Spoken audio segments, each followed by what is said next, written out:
What happens when one of Hollywood's most respected actresses sits down for what should be a routine interview and ends up in the most explosive confrontation ever witnessed on daytime television? Today we're breaking down the shocking moment when Meryl Streep completely dismantled Joy Behar live on The View, leaving the entire studio in stunned silence. This is the kind of raw, unfiltered television that networks pray never happens. But when it does, it creates television history. Make sure you subscribe and drop a comment below because you're not going to believe how this unfolds. The morning started like any other at The View studios. Meryl Streep had been booked for what the producers thought would be a straightforward promotional interview for her latest film. The Oscar winner, known for her grace and professionalism, settled into the guest chair as the cameras rolled and the theme music faded. Joy Behar, sitting in her usual spot, had that familiar smirk playing across her face, the one regular viewers know means she's preparing to stir the pot. "So, Meryl," Joy began, leaning forward with exaggerated interest. "Tell us about this new movie of yours. I have to say, when I read the synopsis, I was wondering if Hollywood is just running out of original ideas these days." The other hosts, Whoopi Goldberg, Sarah Haynes, and the rest of the panel, exchanged quick glances. It was an unusually sharp opening, even for Joy, who was known for her blunt commentary. Meryl, however, maintained her composure, offering a polite smile. "Well, Joy, I think storytelling has always involved revisiting themes that resonate with human experience," Meryl replied diplomatically. "This particular film explores the complexity of family dynamics during times of crisis, which feels quite relevant given everything families have been through recently." Joy waved her hand dismissively. "Oh, please, Meryl, let's be honest here. You've made a career out of playing the same tortured woman over and over again. The crying, the dramatic speeches, the whole suffering artist routine.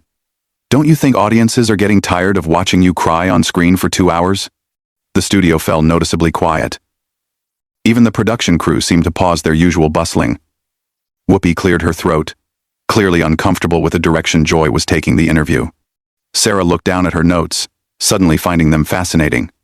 Meryl's smile didn't waver, but something shifted in her eyes. "That's an interesting perspective, Joy. I'm curious, what would you consider authentic storytelling? Because from where I'm sitting, exploring human emotion and vulnerability seems like exactly what art should do." "Authentic?" Joy scoffed, her voice rising slightly. "Authentic would be admitting that you've been coasting on your reputation for decades. You get nominated for everything because it's Meryl Streep, not because the performances are actually that remarkable anymore. It's like the emperor's new clothes, and everyone's too afraid to say it." The tension in the room was palpable now. Cameras continued to roll as the other hosts sat in stunned silence. This wasn't the playful back and forth that sometimes happened on the show. This felt personal, hostile, and completely unprofessional. Meryl set down the water glass she'd been holding and looked directly at Joy. "I see. So you believe that recognition comes from some sort of industry conspiracy rather than craft and dedication?" Meryl's voice remained steady, but there was steel underneath the politeness. "Tell me, Joy, what's your background in performance? What gives you the authority to make such sweeping judgments about artistic merit?" Joy's face flushed slightly. "I don't need to be a chef to know when food tastes bad, Meryl. And I've been in this business long enough to know manufactured excellence when I see it." "This business?" Meryl repeated, her eyebrows raising slightly. "You mean television hosting? Because acting, real acting, requires a level of vulnerability and skill that I'm not sure you'd understand. It's not about delivering opinions from behind a desk." The other hosts were now actively trying to redirect the conversation. Whoopi jumped in. "Ladies, maybe we should talk about the film itself. The story. The characters." But Joy wasn't backing down. "Oh, here we go with the superiority complex. You think because you have a bunch of awards that you're untouchable? But let me tell you something, sweetheart. I've been calling out Hollywood phonies since before you were doing those ridiculous accents in every other movie." Meryl's composure finally cracked, just slightly. "Phonies? That's rich coming from someone whose entire career is built on manufactured outrage and uninformed commentary. You want to talk about authentic? Let's discuss what's authentic about sitting here every day, spouting opinions about subjects you clearly don't understand, while real artists are out there actually creating something meaningful." The words hung in the air like smoke. Joy's mouth opened and closed, for once seemingly at a loss for her usual quick comeback. The studio audience, which had been murmuring quietly, fell completely silent. Even the camera operators seemed frozen, unsure whether they should keep filming this career-ending moment or cut to commercial. Sarah tried desperately to smooth things over. "I think what's wonderful about art is that it means different things to different people, and perhaps No, Meryl interrupted, her voice calm but firm. I think Joy has made her position quite clear. She believes that expertise, training, and decades of craft mean nothing compared to her personal opinions delivered from a position of comfort and safety. It's fascinating, really, this idea that criticism without understanding equals insight. Joy finally found her voice again, but it came out sharper and more defensive than her usual confrontational tone. Don't you dare lecture me about understanding. I've been watching movies since before you were even thinking about acting. I know what I see, and what I see is someone who thinks she's above criticism. Above criticism? Meryl laughed, but it wasn't a pleasant sound. Joy, I've been criticized by some of the most brilliant minds in film and theater. The difference is, those critics understood what they were evaluating. They could discuss technique, emotional truth, the relationship between text and performance. You're offering nothing but personal attacks disguised as professional commentary. The words hit Joy like a slap across the face.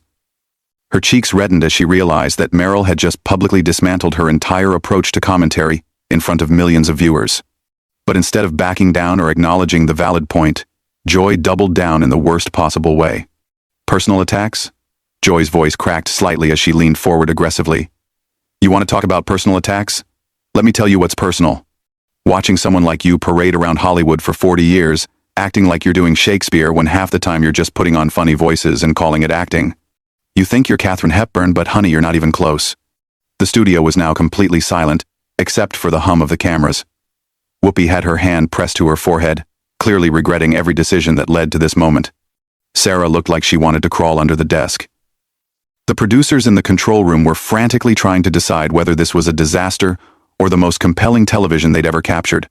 Meryl sat back in her chair, and for a moment, everyone thought she might take the high road and simply end the interview. Instead, she folded her hands in her lap and spoke with a kind of quiet intensity that made everyone lean forward to hear. Joy, I'm going to do something for you that clearly no one in your life has had the courage to do. I'm going to tell you the truth. Her voice was steady, but there was fire behind it. You have built a career on being deliberately inflammatory because actual insight requires work, study, and intellectual honesty. You confuse volume with authority and controversy with relevance. Joy's mouth fell open. How dare you? I'm not finished, Meryl continued, her voice cutting through Joy's protest like a knife. You want to compare me to Katharine Hepburn? Fine. Hepburn was fearless, intelligent, and never punched down. She challenged power, not artists trying to do meaningful work. You, on the other hand, have made a living out of cheap shots and surface-level observations. The difference between us isn't just talent, Joy. It's character. The silence that followed was deafening. Joy's face had gone from red to pale, and for the first time in her career on The View, she seemed genuinely speechless. The other hosts were frozen, unsure whether to intervene or let this play out to its inevitable conclusion. Finally, Joy found her voice, but it came out as a strangled whisper. You think you can come on my show and humiliate me? Your show? Meryl's eyebrows shot up. Joy. This is The View. It belongs to all of you, and more importantly, to the viewers who tune in expecting thoughtful discussion, not petty attacks on guests. But since you brought up humiliation, let me ask you this. When was the last time you created anything? When did you last put yourself out there, vulnerable and exposed, for people to judge? Joy's voice grew shrill. I create conversation. I create dialogue. I ask the tough questions that everyone else is afraid to ask. You create conflict. Meryl corrected firmly. There's a difference between tough questions and cheap attacks. A tough question about my work might be about my process, my choices, the themes I'm drawn to. Instead, you opened with insults disguised as observations. That's not journalism, Joy. That's not even good entertainment. It's just cruel. Whoopi finally attempted to regain control. Ladies, I think we need to take a breath here and maybe... But Joy wasn't done. The humiliation of being called out so publicly had pushed her past the point of rational thought. You know what, Meryl? You want to talk about cruel? Cruel is watching someone your age, still trying to play ingenues in movies. Cruel is pretending that every performance you give is some kind of masterpiece, when we can all see you're just doing the same thing over and over with different costumes. The attack was so personal and vicious that even the camera operators looked uncomfortable. Sarah actually gasped audibly. Whoopi shook her head in disbelief. But Meryl, instead of rising to the bait, did something unexpected. She smiled. Thank you, Joy, she said quietly. You've just proven my point better than I ever could have. She turned to look directly into the camera, addressing the audience at home. Ladies and gentlemen, what you're witnessing right now is what happens when someone is confronted with their own limitations. Instead of self-reflection or professional discourse, we get personal attacks about age and appearance. Joy realized she had walked directly into a trap of her own making. I didn't mean. Oh, but you did mean it, Merrill interrupted, turning back to face her. And that tells us everything we need to know about your character and your qualifications to judge anyone else's work. You think attacking a woman's age is clever commentary. You think ageism disguised as criticism makes you edgy and relevant. Joy was now visibly flustered, her usual confidence completely shattered. I've been doing this longer than. Longer doesn't mean better, Joy, Merrill said firmly. It just means you've been making the same mistakes for a longer period of time. And frankly, if this is what you consider professional behavior after all these years, then maybe it's time to reevaluate your approach. The other host sat in stunned silence as Joy struggled to regain her composure. Her face was flushed, her hands were shaking slightly, and for the first time since she'd joined The View, she looked genuinely vulnerable. But instead of evoking sympathy, her previous attacks had burned any goodwill she might have received. Sarah made one more desperate attempt to salvage the interview. Perhaps we could talk about the message of your film, Meryl, and how it relates to current. Actually, Meryl said, standing up from her chair, I think we've covered quite enough for today. Joy has made it clear that she's more interested in personal attacks than professional discussion, and I don't see any point in continuing this conversation. Joy's voice came out as a croak. You can't just leave in the middle of an interview. Meryl paused and looked down at her with something that might have been pity. Joy, you stopped conducting an interview the moment you decided to make this personal. What we have now is just you embarrassing yourself on national television while I try to maintain some semblance of dignity for both of us. The studio was so quiet you could hear the hum of the air conditioning. Meryl stood there, poised and dignified, while Joy sat slumped in her chair, the reality of what had just transpired beginning to sink in. The other hosts looked like they were witnessing a car accident in slow motion, unable to look away but desperately wishing they could. Joy made one last desperate attempt to save face. Fine. Walk away. That's what people like you do when you can't handle real questions. Meryl paused, her hand on the back of her chair, and slowly turned around. The look in her eyes was pure steel. Real questions, Joy? Let me show you what a real question looks like. She sat back down, but on the edge of her seat, leaning forward with laser focus. Here's a real question for you.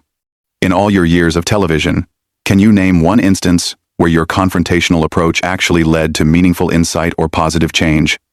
Joy's mouth opened, but no words came out. The question hung in the air like a challenge that everyone knew she couldn't meet. Here's another one. Meryl continued relentlessly. Can you explain to your viewers why you think personal attacks constitute professional journalism? Because that would be genuinely educational for everyone watching. Whoopi tried to intervene again. Meryl, maybe we should. No, Whoopi, Meryl said firmly, never taking her eyes off Joy. Joy wanted real questions. These are real questions. They're about professional standards, about the responsibility that comes with having a platform, about the difference between challenging people and simply bullying them. Joy finally found her voice, but it came out weak and defensive. I'm not a bully. I ask tough questions. Sometimes people don't like that. There's the problem right there, Meryl said, shaking her head. You think being disliked for asking probing questions is the same as being disliked for being needlessly cruel.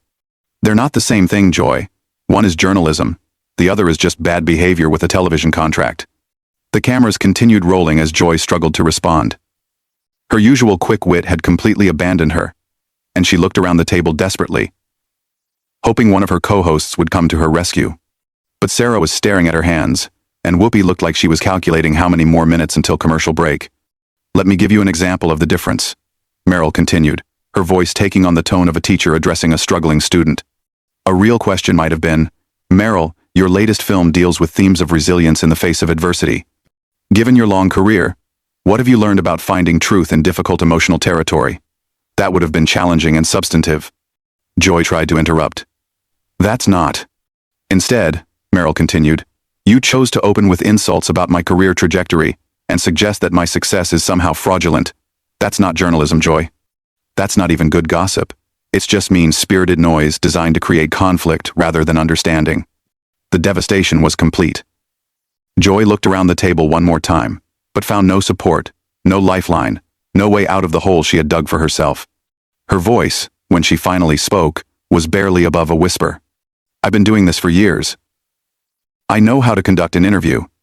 Meryl's response was swift and final. Joy, knowing how to do something and actually doing it well are two entirely different things. You've been talking for years, but that doesn't mean you've been communicating effectively. There's a difference between having opinions and having insight, between being provocative and being productive. Sarah made one final desperate attempt to salvage something from the wreckage.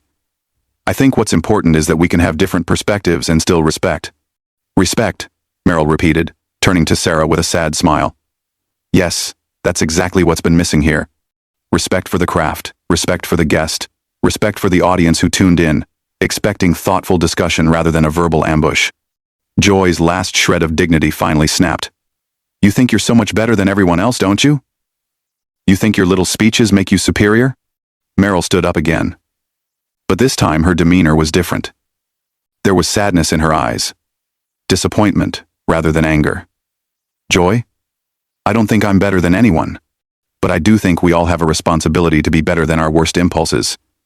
Today, you chose to give in to yours. And now you're trying to make that choice my fault." She gathered her purse and turned to face the camera one final time. "To the viewers at home, I apologize that what should have been a conversation about storytelling and art became something much uglier. That wasn't my intention when I agreed to come here today." Joy made one last pathetic attempt to regain control. "Well, maybe next time you'll think twice before coming on a show where we ask real questions." Meryl paused at the edge of the set and delivered the final blow with devastating calm. "Joy, the tragedy isn't that you ask difficult questions. The tragedy is that you think what you did here today qualifies as asking questions at all. Real journalism requires curiosity, preparation, and respect for both your subject and your audience. What you did was none of those things." As Meryl walked off the set, her heels clicking against the studio floor, the silence that followed was deafening. Joy sat there, her face pale, her hands trembling slightly, the full weight of her professional humiliation settling in. Whoopi looked directly into the camera with an expression that said everything about how the show's veteran host felt about what had just transpired. "We'll be right back," Whoopi said quietly, and the cameras finally cut away, leaving Joy alone with the consequences of her own behavior and the knowledge that millions of viewers had just watched her get completely dismantled by one of the most respected actresses in the world. The confrontation was over, but the impact would be felt long after the cameras stopped rolling. Joy Behar had picked a fight with Meryl Streep and lost in the most public and devastating way possible, proving that sometimes when you try to tear someone down, you end up revealing far more about yourself than about your target.